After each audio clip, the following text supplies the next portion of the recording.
I left the poem between the pages of an old book. Tucked between the lines of a Marvin Gaye hook, I was inspired to take a fresh look at what I thought was a crumbling hood. I tapered my eyes to convalesce my perception, recollecting late nights on my childhood stoop. A dime bag of trees with blunt paper shoots. Whiskey and water with earth, wind, and fire ringing in my ear, reflecting on the reasons that we're. See, I had no worries about tomorrow. No time to give, no time to borrow, no time to bank in a rubber band bundle. We chipped away stone to expose the 10 commandments of struggle. Sculpted the streets with the precision of Michelangelo, rattling the bird cages of Maya Angelou's flow. We move so slow, we root like trees. Purple haze with our words, we turn the whole hood green. And this is not a dream, this is our reality.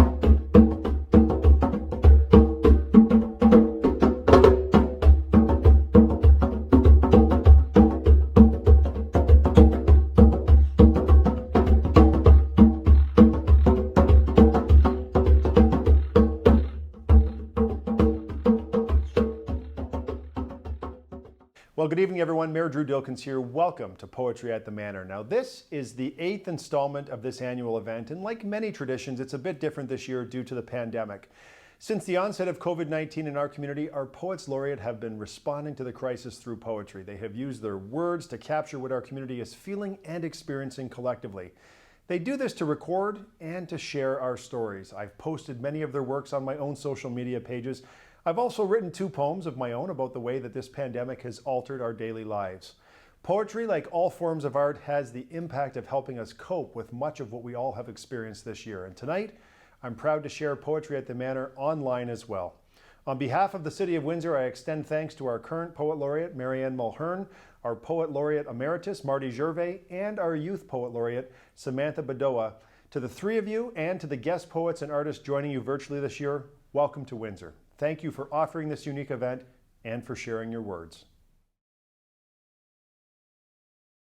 Well, thank you, TJ. You're an amazing writer and great community activist, founder of Bloomfield House in the West End of Windsor, and someone whose story of tracing his roots to the Underground Railway is illuminating and so fascinating. And thank you so much. And I'm pleased to have a city and a mayor and a city council who recognize the importance of such a cultural event as this. I'm especially thankful, I show my gratitude to Mayor Drew Dilkens for his trust and support for the arts and for poetry in particular. Let me just share this with my poets. I remember a night a few years ago when the mayor rushed from another city event to take in Poetry at the Manor, and he could barely get through the front door of the Manor because it was standing room only. I wish you could be there now and see that. I was in the middle of a reading when he walked in, and I just happened to spot him at the back, squeezing through the crowd. And I felt a little awkward. I didn't want to stop and say, well, can't we find a seat for the mayor of this city? And but it was so nice to have him there. And so let's begin. Welcome everyone for tuning in to this, the 8th Poetry at the Manor. It's housed in Willistead Manor, the old Walker estate, smack dab in the middle of Walkerville, and the neighborhood still calls it Walkerville, and the rest of Windsor still calls it Walkerville. This is certainly one of the most popular poetry events in southwestern Ontario, maybe even in all of Ontario. The place is usually standing room only. We have hosted Poets Laureate each year, and despite this pandemic, we didn't want to skip a year. And so we're pleased to be here and to share with you a night rich with spectacular poetry and wonderful music. And we have poets coming from as far away as British Columbia out west and Prince Edward Island in the east. And when I was appointed Poet Laureate for the city of Windsor. My promise was to make such an event happen year after year.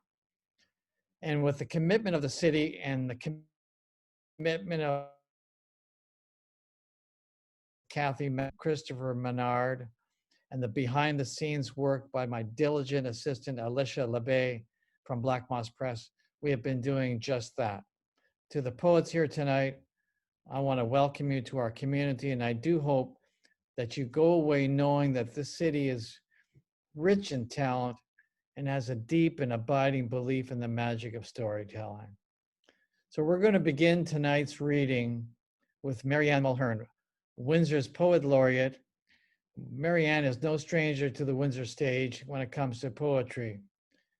She worked for many years as a teacher with the Windsor Separate School Board, and she began writing poetry in 2001 and soon put together her first book.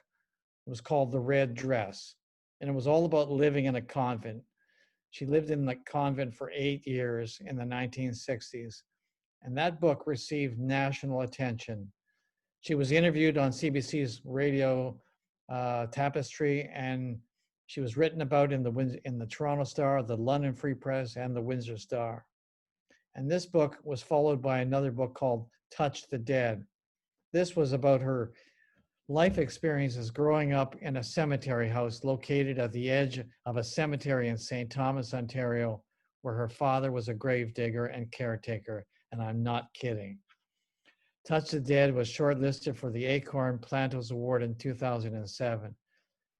And her most recent poetry collection is The Midnight Moon Sings of Murder, and it centers on the Black Donnellys. But Marianne has put her focus on a story that has not been told before, and I think you will hear some of that tonight. Throughout the COVID-19 pandemic, Marianne has put her attention on the crisis, which has been shared and shared and shared again with an immense online audience.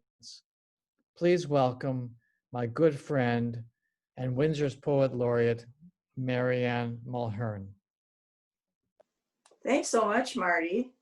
Wonderful introduction. And I'm so pleased to be here and with my fellow laureates. I'm going to talk first about my latest book, The Midnight Moon Sings of Murder, which is about the tragic Donnelly family of Lucan, Ontario. 5 members of the Donnelly family, James, Johanna, Tom, John, and young Bridget, were all murdered in their beds the night of February 4, 1880. The murderers then set the house on fire. The murderers were mostly angry, jealous neighbors, and they were all acquitted in a London courthouse. So in my view, the Donnellys, there's never been any justice for them. I spoke of young Bridget. She was the niece they brought from Ireland, hoping to give her a better life.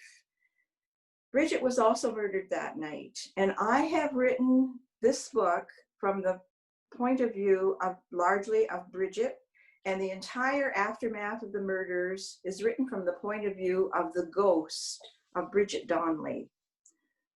When she first came to Lucan, she felt the tensions, Catholic, Protestant, Orange, and her first Mass at St. Patrick's Church was far from welcoming. First Mass at St. Patrick's. I braid dark curls, choose my white dress, blue flowers stitched along the hem. People stare, whisper, as if I smell of sin. Father Conley looks away. St. Patrick's Church offers no welcome for Bridget.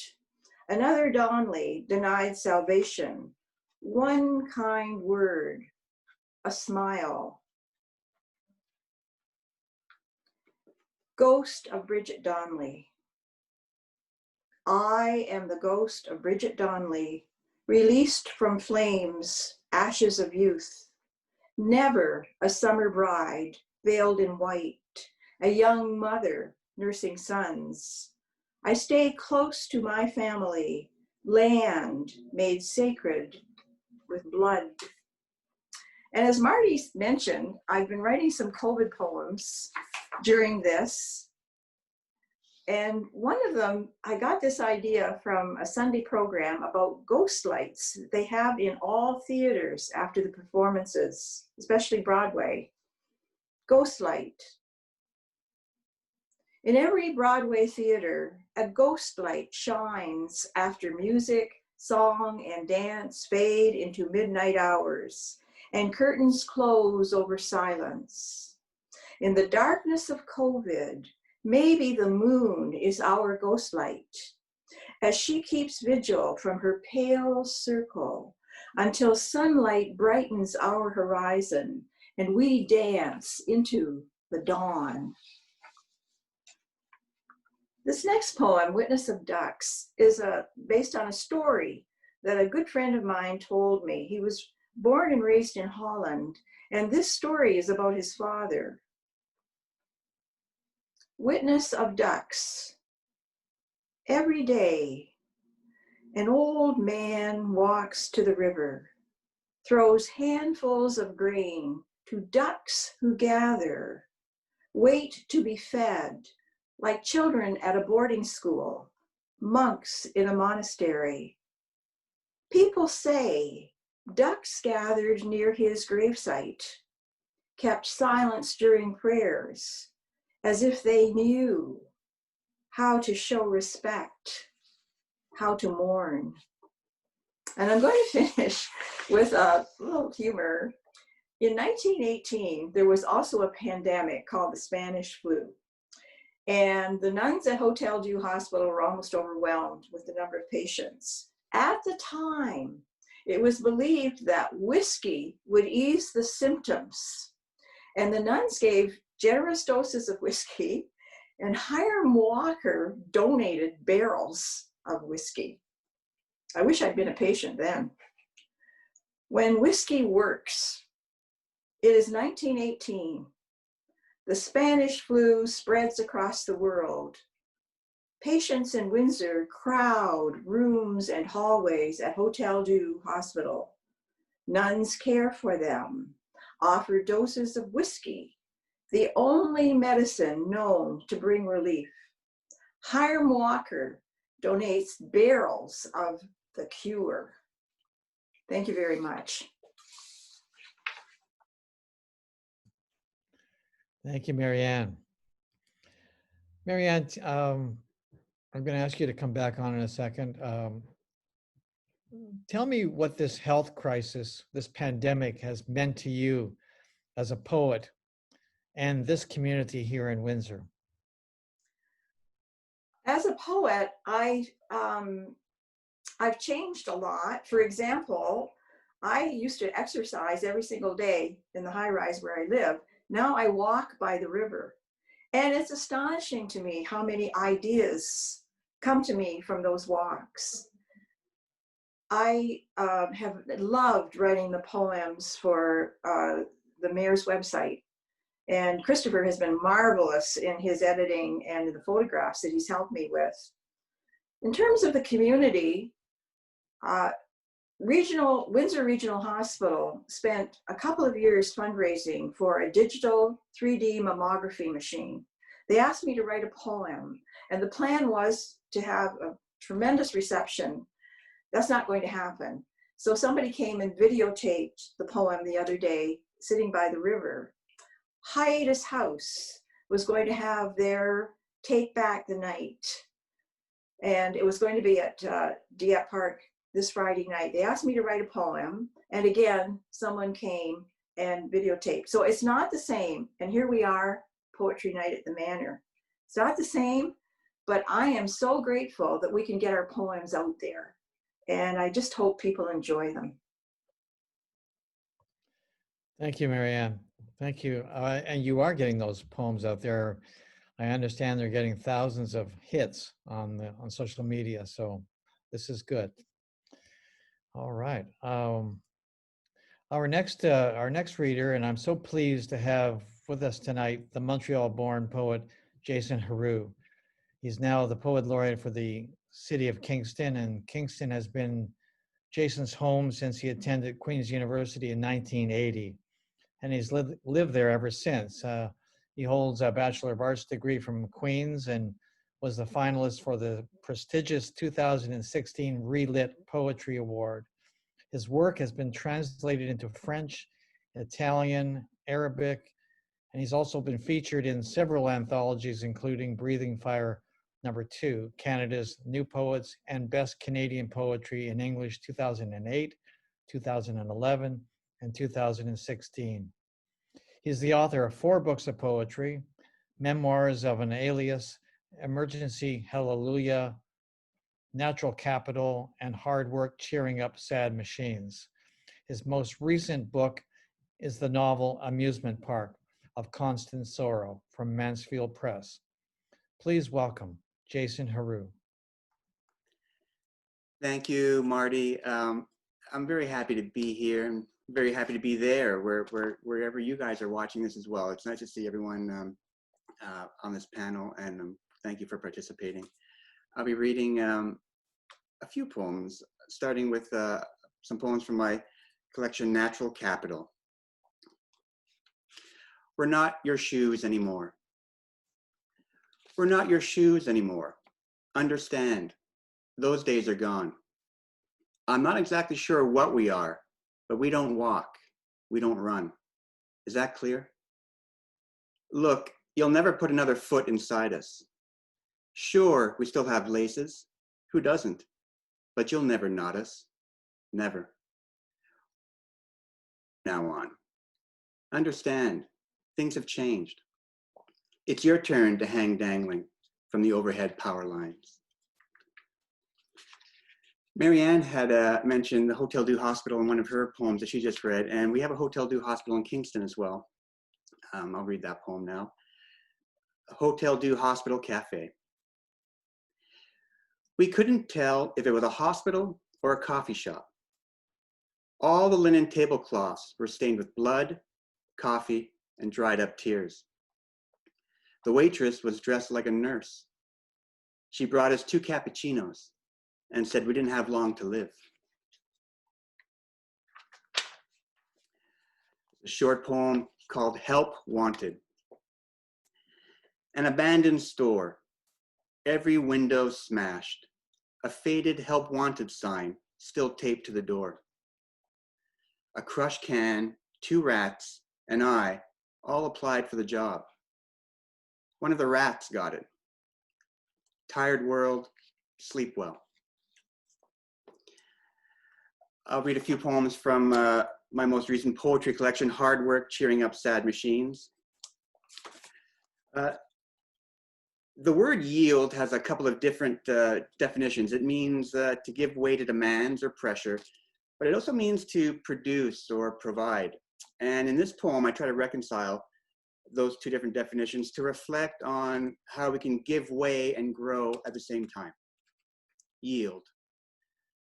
Our yield is now.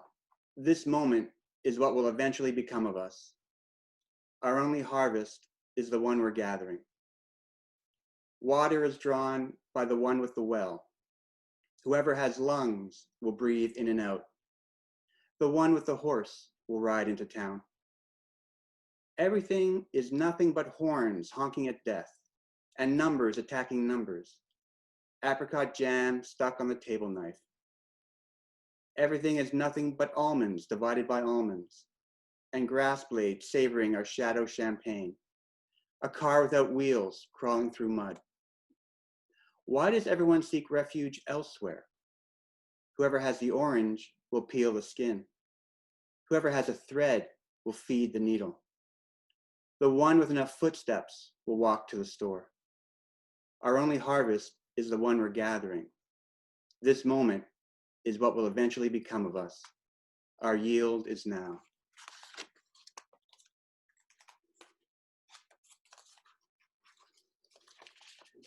Like a lot of poets, I often write little scraps on napkins and Post-it notes and kind of put them all over the place. So I decided just to write a poem that would be one big Post-it note, and it's called Note to Self.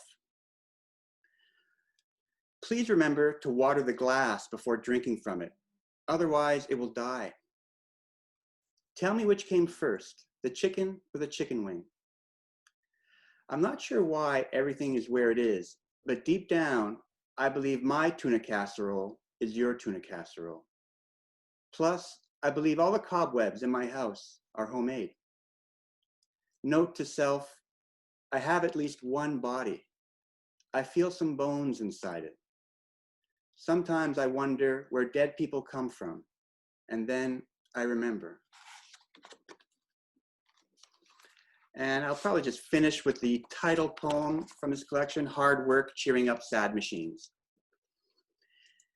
It's easy to breathe if you're breathing. Breathe all you want. The air is too old and weak to run away. Your life is a gift with your name on it. A word there's no word for. Breathe all you want. It's easy to breathe if you're breathing. The air is an all-you-can-breathe buffet. It's hard work cheering up sad machines. Hard work cleaning a numbers cage. Our heartbeats are staggered staples holding us together. Birds sing like kettles boiling song water. Your life is a gift with your name on it, and your life is a word there's no word for. Breathe all you want. Breathe all you want. Thank you. Thank you, Jason. That was wonderful. And I liked the connection with Hotel Dieu. All the files for Hotel Dieu in Windsor are actually archived in Kingston. Oh, And I had the wonderful experience of being able to find the diaries of the nuns in the archives in Kingston and put that into a book. It was, and because basically the diaries would tell you what exactly was going on in the convent and at the hospital. You would see in the newspaper at the time what the hospital was saying officially, but then you would read the diary notation and it would be a completely different story. So it was really interesting. But I have a question for you. And, you know, people are always interested in writers' workspaces, and I'm not sure if that's where you are at this moment. But I've read that you have a hideaway spot that's pretty simple in design, and from there you draw your inspiration. You wrote somewhere in a blog that your inspiration included, and I love this. It was, let me quote it: clouds, ambulances, city buses, trees, factory smoke, laughter, insects, silence, a world going about its business and the wonder it brings. I thought that was so wonderful. But I was curious about your workspace. And I had the sense that maybe you were looking out a window and seeing all of these things. Yeah, you're absolutely right, Marty. It's not necessarily where I am now. This is more of a basement dwelling, and my workspace is on a higher floor, with a window right next to it, a small little room, and the window overlooks, you know, all that stuff. It overlooks trees and traffic, and the day going about its business. It kind of, when I like to sit down and prepare to write something, I don't like to really come at it with an agenda. With what I want to. It's for me, it's just about being in the moment, seeing what's around me, seeing what's within me, and having those two things connect. And so it's always a different experience every day. You never know what's going to come out of it, and it's one of the wonderful things about being a writer, being a poet, is that it trains you to pay attention to what you may overlook otherwise. So I'm grateful for that, for what the craft has taught me about being mindful. Well, the other thing is, I noticed that somewhere at the very beginning that you had you walked away with a cat, and I understand that two of the three cats that you have, one is called Pablo, the other is Neruda. Yeah. And would lend me to believe that you look to the Nobel Prize winning Chilean poet for inspiration. Yeah, absolutely. Inspiration on how to name cats specifically, but also inspiration on poetry. I'm a big fan of Pablo Neruda's work. Absolutely. Yeah. Wow, fantastic. All right. Thank you so much. Thank you, Marty. Okay. Our next reader is Samantha Bedoa, and she's Windsor's first Youth Poet Laureate. She's a graduate of the University of Windsor and has served as a contributor and editor for numerous publications. She's a recognized spoken word artist and has an established body of work. She's been performing in Windsor at open mic events and at venues around the city for a number of years. And after becoming part of the popular Windsor Poetry Slam organization and event, she captured the title of Grand Champion in 2015 and went on to represent Windsor in multiple national poetry competitions. Samantha's work focuses on several areas of the community, including youth, immigrants, women, and Indigenous peoples. And like Marianne, she has been writing throughout COVID-19, writing poems about the pandemic and posting these, and getting terrific, response from readers.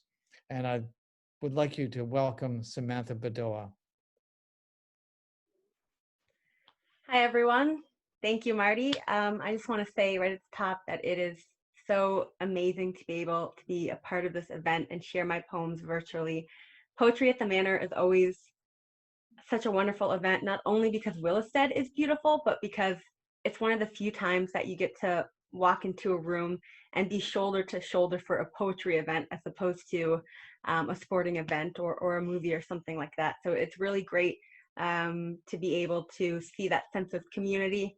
But, we're doing what we can, and it's important to still share your work virtually so that everyone can stay safe. And this is good too, because if you're not in Windsor, you can still see all the talent across Canada. So it has its benefits, which is good. I have a couple poems that I'm going to share today.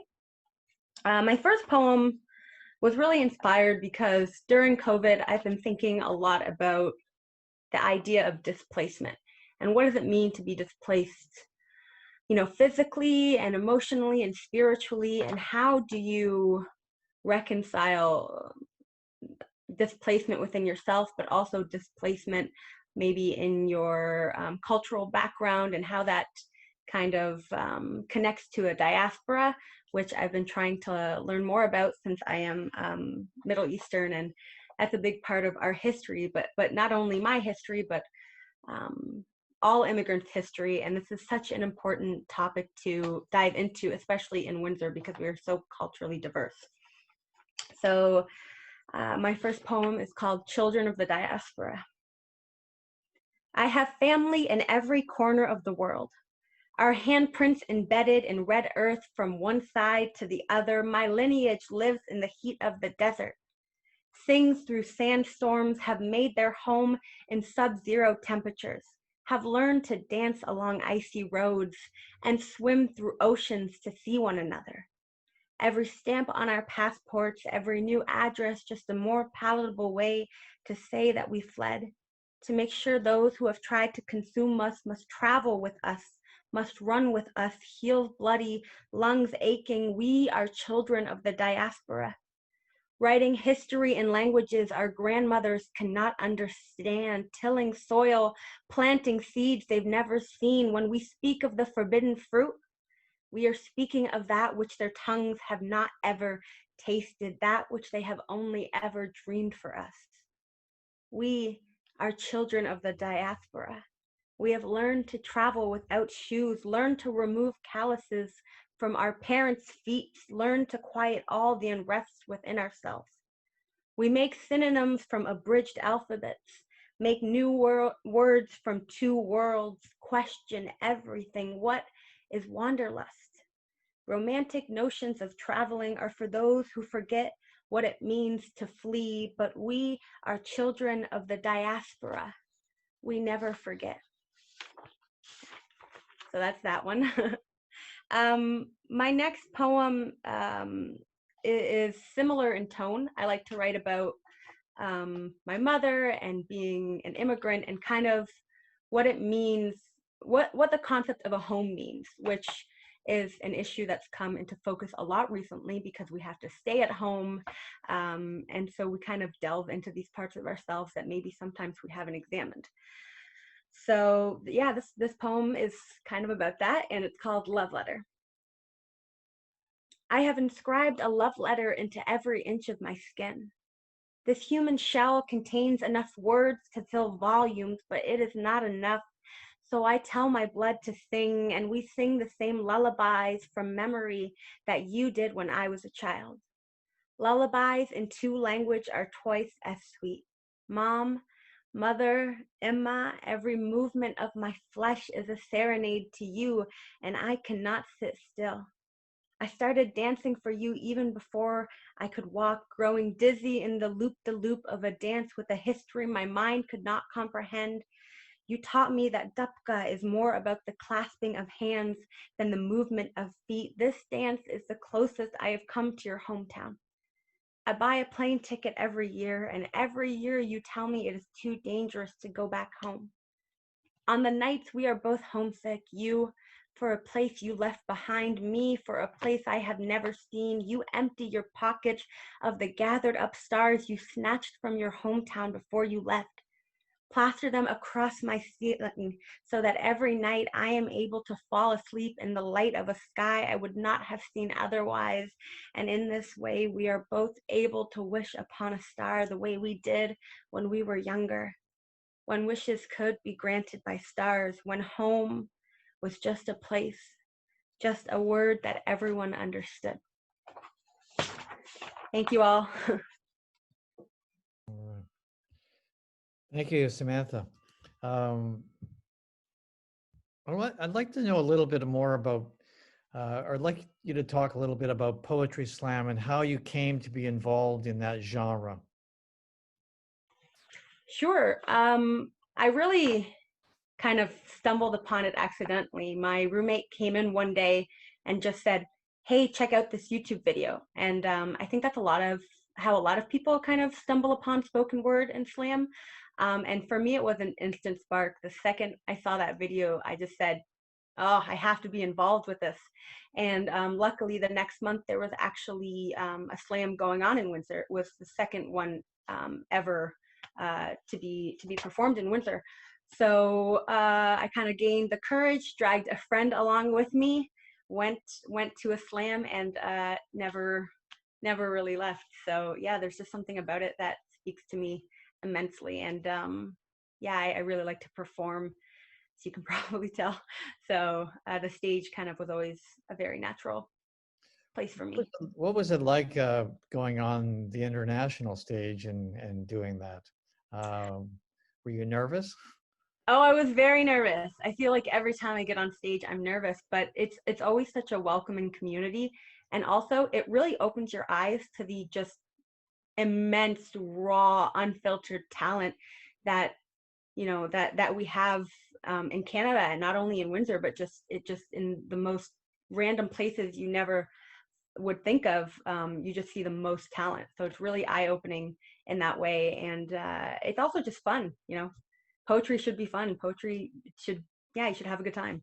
So Yeah, you should. And you seem like you're having a good time when you're reading. So yeah. thank you so much. Thanks. That. All right, our next reader is John Barton. Welcome, John. John Barton is the Poet Laureate for the City of Victoria.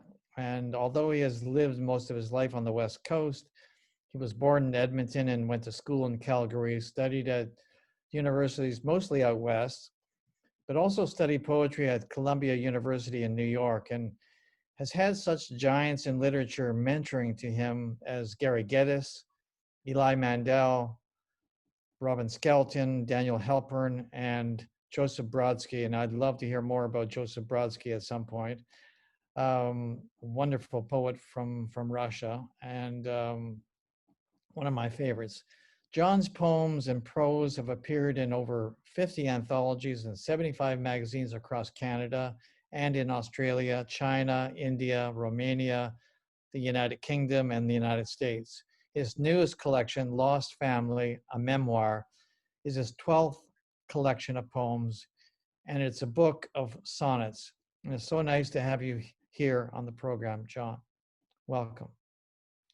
Thank you, Marty. And it was wonderful listening to everyone. I'm going to read 4 of the sonnets from Lost Family.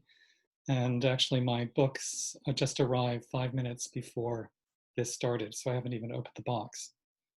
So I'm going to open with the first poem in the book. I grew up in Alberta, and Lost Family basically, on one level, explores the deaths of 3 family members. And so this is about the house where I grew up. A Google Maps view of the house where I grew up. Why must I see it from above? The time lapse trapped in some undated spring I can't account for. The crab apples flaunting flesh-toned blossoms in the backyard, climbing branch after retouched branch above unmown grass past the roof. Ambition noted. Beds impatient with daffodils dug up and spread with added leaves. Below windows, if blown up larger, might appear undraped. Emptied kitchen cupboards airless. Footfalls scoring speckled tiles, long stripped away. No present left to loiter through. Petals shed. Brainstem extant in unturned soil. The locked front door yellow still. Impulse to knock, hesitant. So in a group reading, there's always going to be resonances. And so this sonnet I wrote in response to the crisis in Syria and the refugees coming to Canada. And at the time I was reading or rereading Pat Lowther's collection, A Stone Diary. So the epigraph comes from Pat Lowther. Our lives like the eyes of our eyes like the eyes of humans. After rereading A Stone Diary. Displaced, they cross borders. The mountains cold, while women leading their children, while children on their own, melt across them, flow insistent, so quartz brisk and molten, fled cities mortared, startled flood looking frozen, cracked stem of opal through felspar, glaciers, moonlit lamps sheathed by cirques far up, passes Europe strains to block, they risk reaching to reach stoves with pots, beds with walls around them, windows they open, perhaps wash, not shelters, but homes, the sky onyx, the stars pure in lands whose absolutes shall harbor them, though sometimes our dead are found in rivers weighted by stones or men's hands.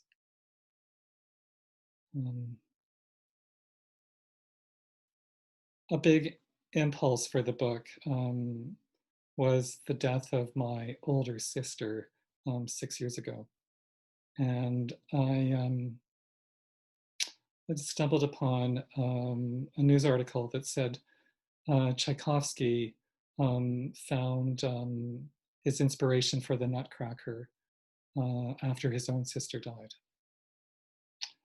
Tchaikovsky, age 52, finds his inspiration. St. Petersburg, Paris, and New York, 1892. Their antics awkward.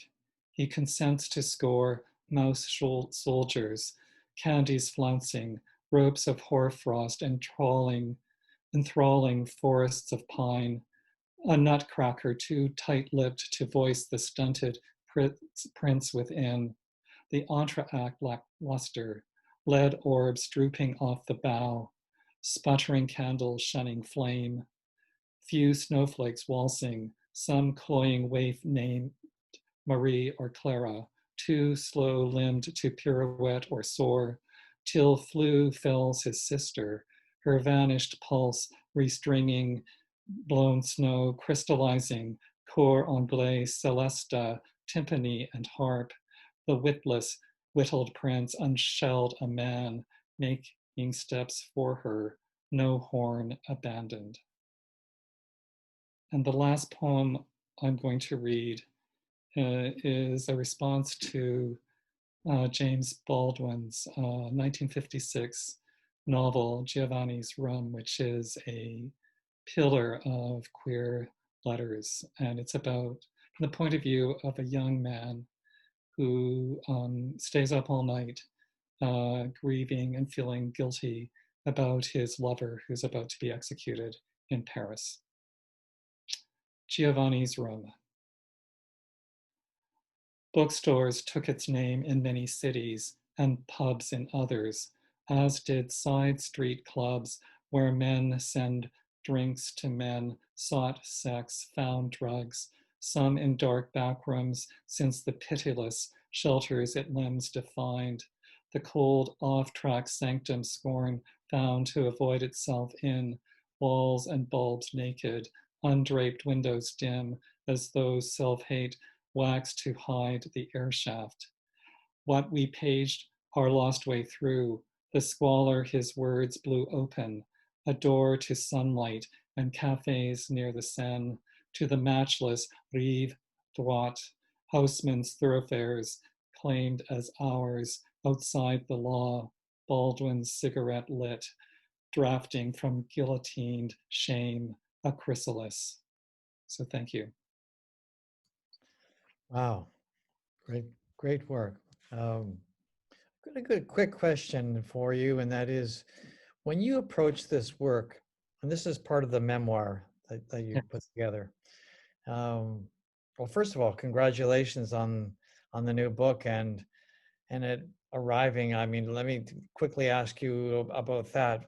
You know, this is your 12th book, but are you still excited when you open up a box of books?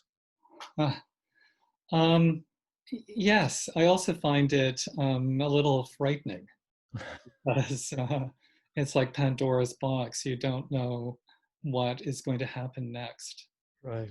And this box of books took a really long time to get here because last week, it was published last week, and Canada Post suspended all mail delivery in Victoria because of the smoke. And so finally I got it today. So the suspense was prolonged. Well, congratulations on that. When you wrote this book, or when you started writing this book, you chose, I guess, or how did it come about that you would write sonnets, I guess is my question.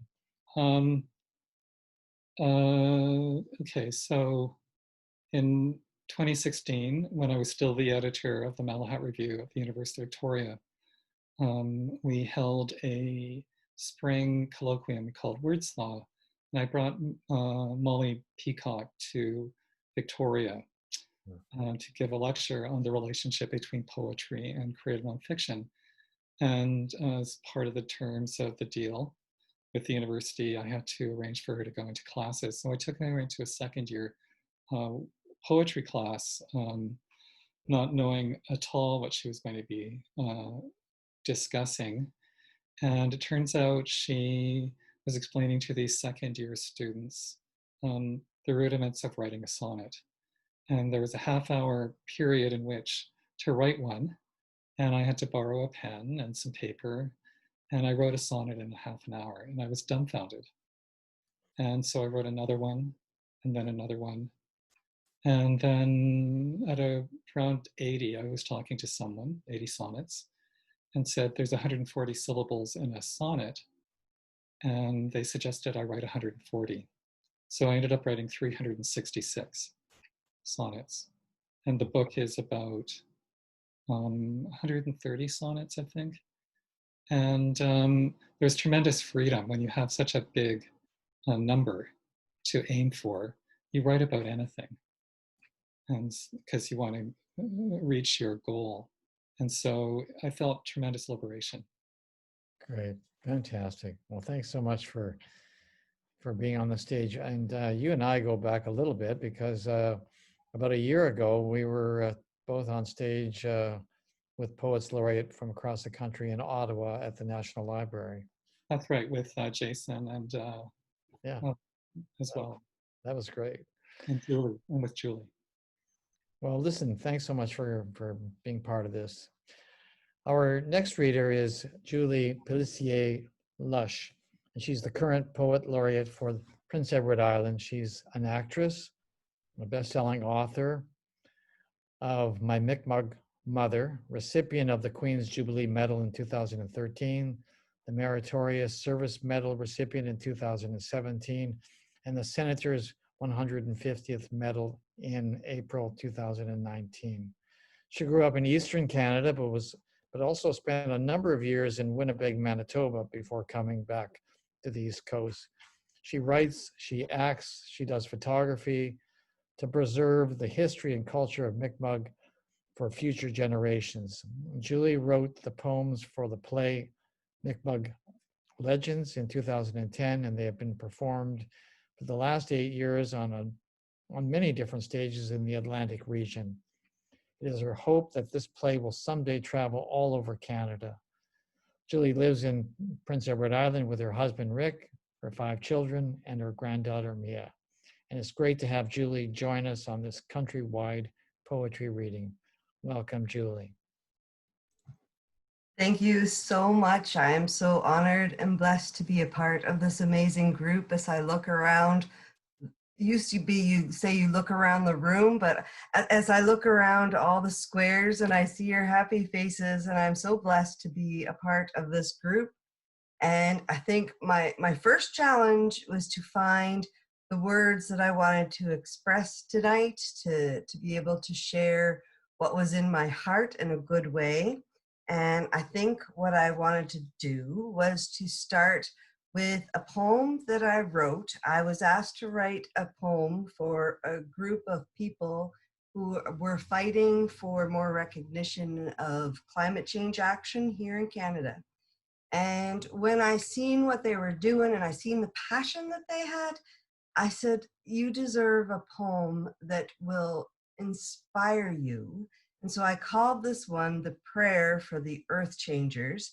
But since I've written that, I realized that these earth changers can be any one of us. It could be anything that inspires you to want to do better. So we can all be those earth changers. So I wanted to share this one first. Creator, I humbly pray, give my eyes the teaching of truth so that I can see what is there in front of me every day.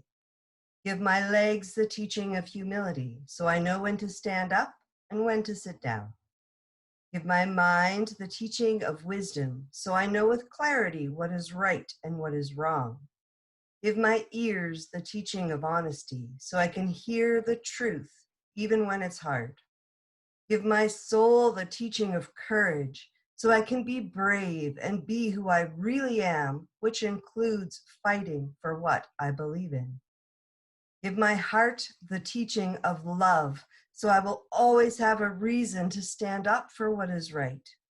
Give my toes the teaching of respect. Let me learn that all things must be valued, because without toes, it is very hard to walk. So even the smallest of things must have our respect. Give our hands the gift of creation so we can all create beautiful things. Give our mouth the gift of strength so we can always say what needs to be said. Give our shoulders the gift of balance so we do not get burdened down by things we do not need to carry. Give my fingers the gift of connection because interlocked with another makes us stronger and binds us to one another. Let those teachings and gifts come into our bodies so that we can be true to ourselves and be the change that our world needs right now. And that is my prayer for the earth changers. Now, I don't know if you are Indigenous or you've studied any different philosophies of Indigenous studies, but I've incorporated our 7 sacred teachings, and I've given every one of those teachings a place in the body so that you have a concrete place to reach for those teachings when you need them. For instance, the ears are your honesty. When you need to hear the truth or you're afraid of something, you can reach for something in your body and be able to do that. Now, my second one is what I call my brain candy of poetry. Now, I wrote this in the middle of winter, and I was thinking of my beautiful island, and I was thinking what makes it so wonderful to be here. So I wanted to write in a way that even in the middle of March, when things are cold and the storms are blowing, I could read this and go to my happy place in the middle of summer here on PEI. So if you want to close your eyes, you can, but this is one of those visual poems. When I lay in the grass to ground myself, I close my eyes and I think about all those things that make my whole body smile, all those things that make my life feel worthwhile. By doing this, I feel I give a hug to my soul, and it also keeps me from feeling way too old. Now, this is what I see inside my mind, behind my closed brown eyes. It is nothing extraordinary, remarkable, or wise, but this makes me happy, and it makes my heart sing to think of one or two of these things.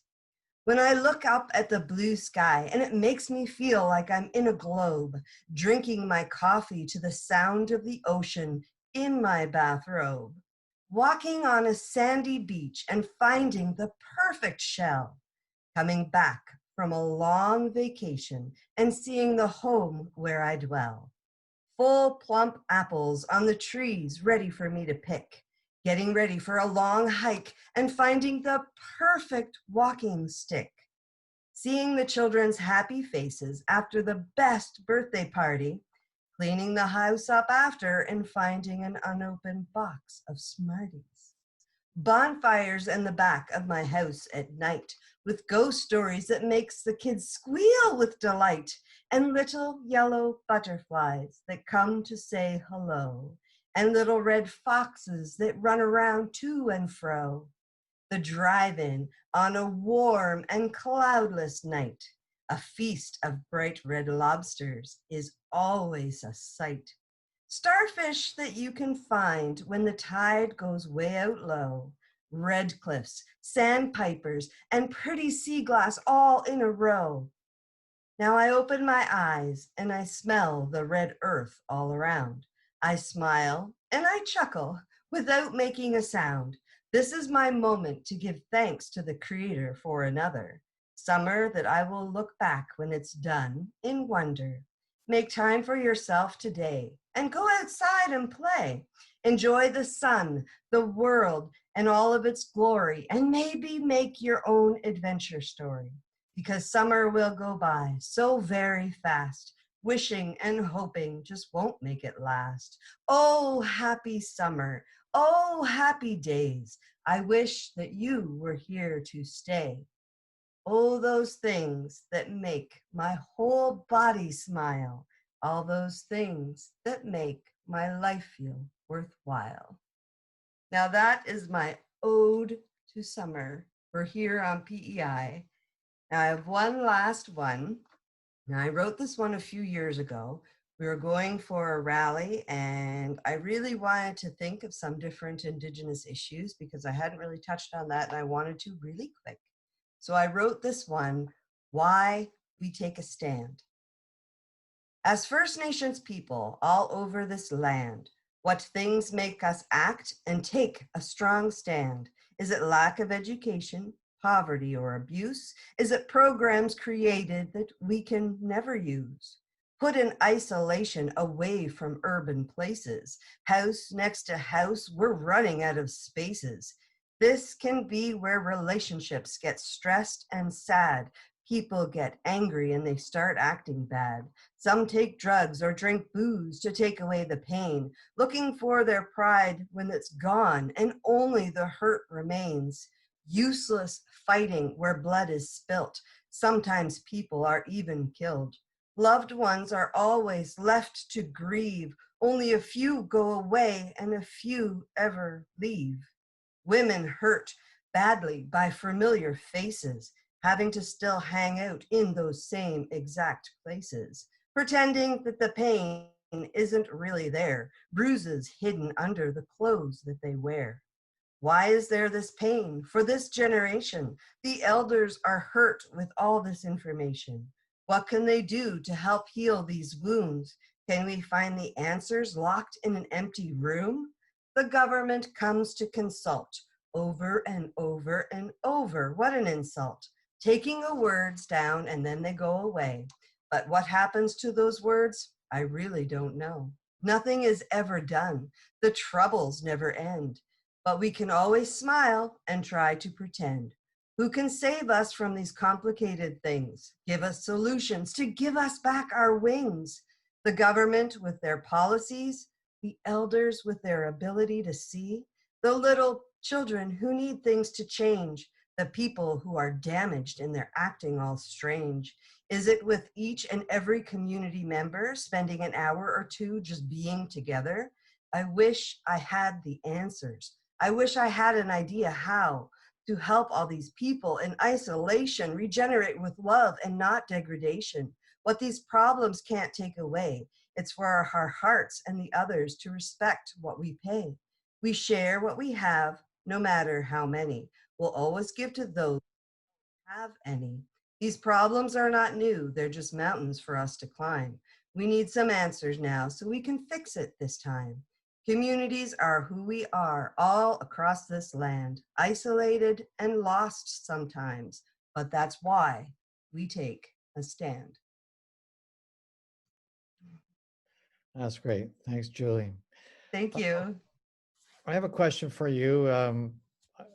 I see that you've been doing lots of public readings and videotaping these performances all over Prince Edward Island and all through this pandemic and posting these online. And you're getting 3,000 to 4,000 hits each time. Share with us a little about that experience. Well, with us, the pandemic really sort of truly hit after our March break. I think March 17th was the last day that I went into my office and actually worked. And then all of a sudden March break happened, which I'd taken off to be with my children. And I never ended up going back.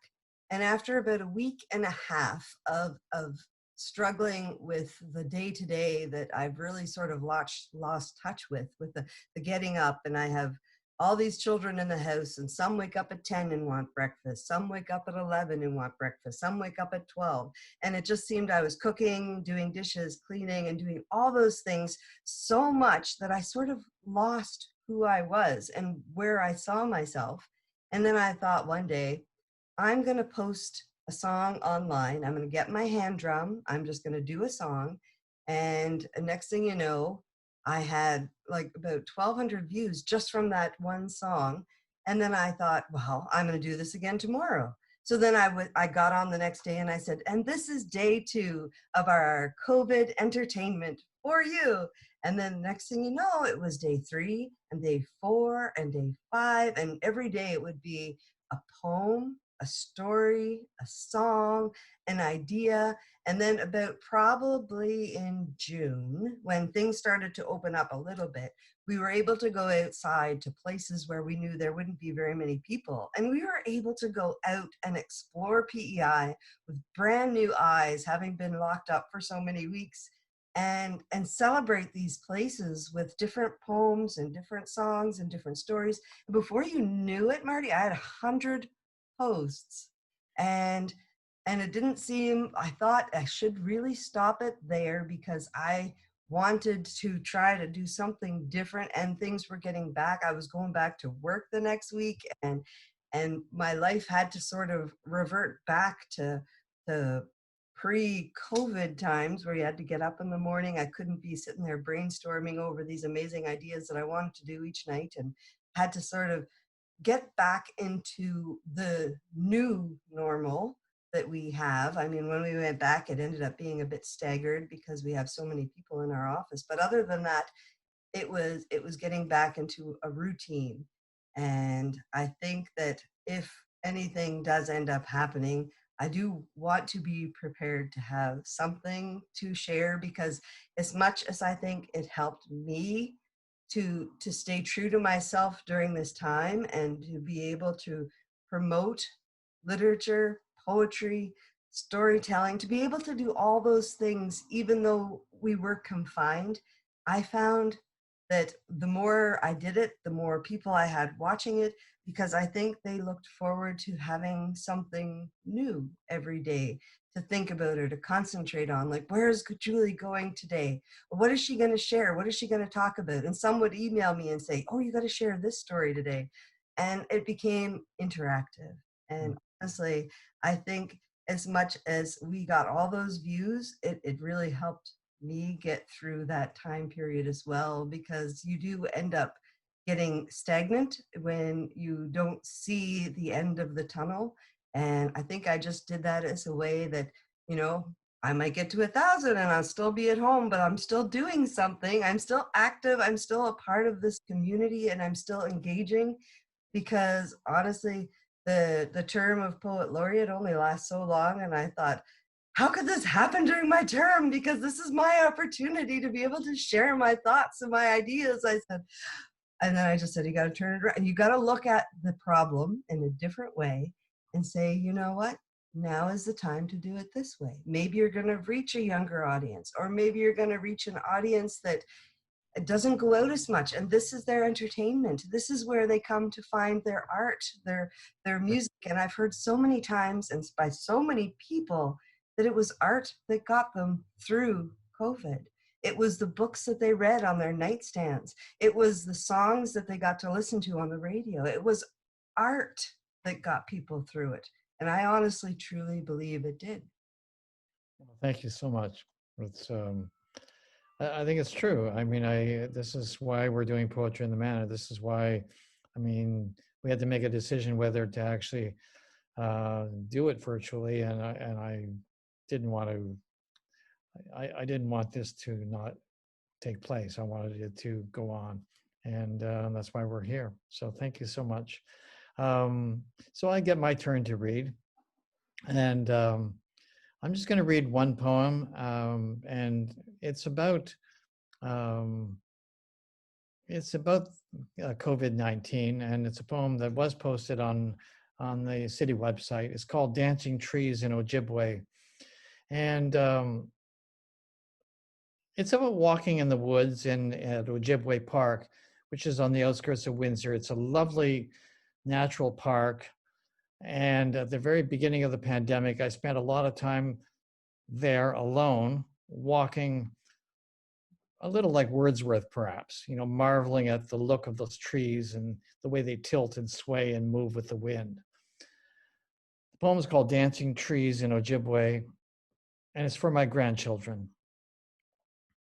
It is not quite summer, but the trees are already dancing under a stormy sky. And this is good, I would tell my grandchildren, if they were nearby. But I walk alone. It would sound wise, probably. Or if they start reading Hemingway, they would see the influence, or see that it's true. The trees are dancing, and that is good. And they stretch and move with poise and grace in a time that calls for this little bit of joy, in a time that tells me there's something better, in a time when being alone really means this is good. This is a time to pause, to stop me in my tracks, and let me see their young limbs dancing beneath all that is stormy, all that is alone. Thank you. Tonight we've had so many different kinds of stories and so many ways of telling them. And it's been amazing bringing you all together to do this, especially at this time where this pandemic seems to be growing faster again. And hearing these stories will resonate with me and so many people for a long time. So I'm so pleased to be able to bring you together. But now I'd like to ask Marianne Mulhern, Windsor's Poet Laureate, to say a few words. Thanks so much, Marty.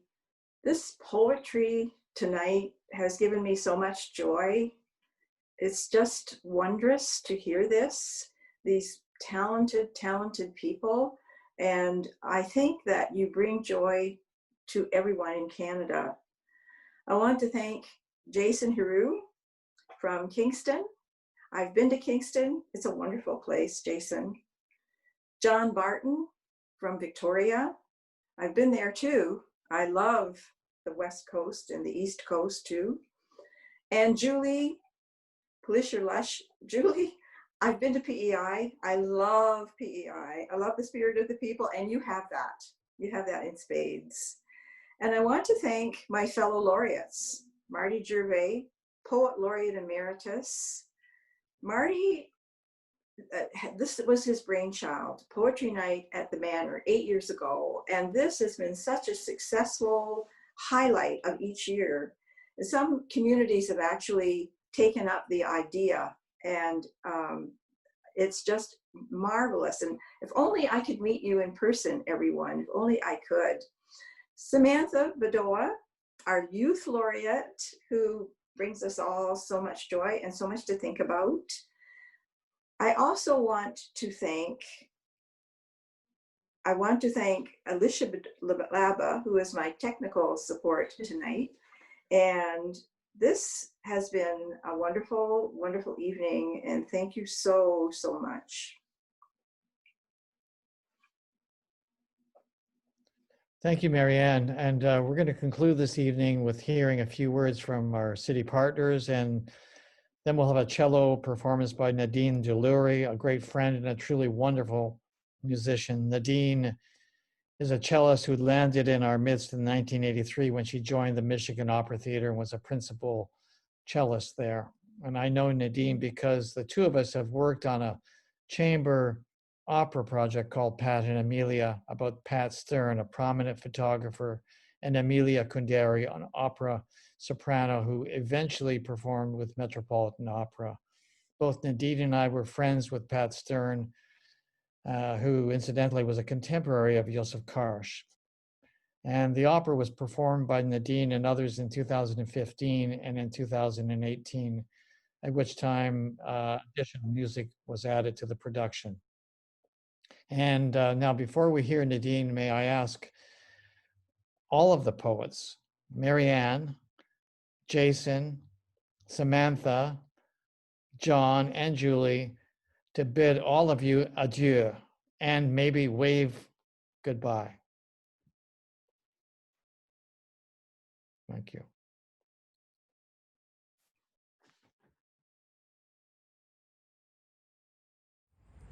Hi folks, Kathy Masterson here, Manager of Cultural Affairs at the City of Windsor. On behalf of the city, I would really like to take a minute to thank Marty, Marianne, and Samantha for all of their hard work as Poet Laureate with the city, as well as thanking Jason, Julia, John, TJ, and of course Nadine for sharing their words and music with us tonight. Windsor is very proud of our Poet Laureate program and in fact, very proud of this Poetry at the Manor series. And we are so very grateful that you were able to join us this evening with all that's going on in the world these days. Sharing the power of poetry during COVID-19 is a very special thing. Thank you so much for being here to share it with us. Our creative community gives us our strength. Our artists and our makers, they make our stories, our places, our products, and our experiences. And like everyone right now, our creatives are facing difficult days. You can help support them and all other artists locally in many different ways. Purchase a book of poetry from a local bookseller. Participate in an online art class. Set up a commission with an artist whose work you love. Buy an artwork online or purchase gift cards from a local gallery. Participate in live streams. Share stories and resources. Thanks to all the members of our creative community for all the joy you bring to our lives. Stay safe, stay healthy, stay creative. Thank you for joining us.